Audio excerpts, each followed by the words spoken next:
सध्या महाराष्ट्रामध्ये भयानक पाऊस पडतोय आणि या पावसामुळे मराठवाड्यातील शेतकऱ्यांचं शेतीचं, घर संसारांचं सगळं नुकसान झालंय।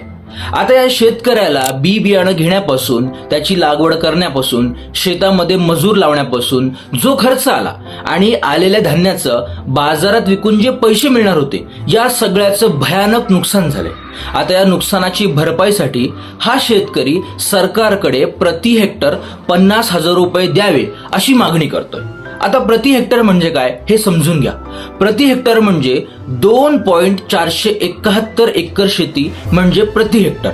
म्हणजे एखाद्या शेतकऱ्याची शेती चौकोनी आकाराची, तर 100 मीटर लांब आणि 100 मीटर आडवी म्हणजेच 10,000 चौरस मीटर असणारं जे क्षेत्रफळ आहे, त्या भागाला प्रति 1 हेक्टर शेती असं म्हणतात। साधारण भाषेत बोलायचं ठरलं तर 2.47 एकर म्हणजेच 2.5 एकरच्या जवळजवळ असणारा भाग म्हणजे 1 हेक्टर शेती होय।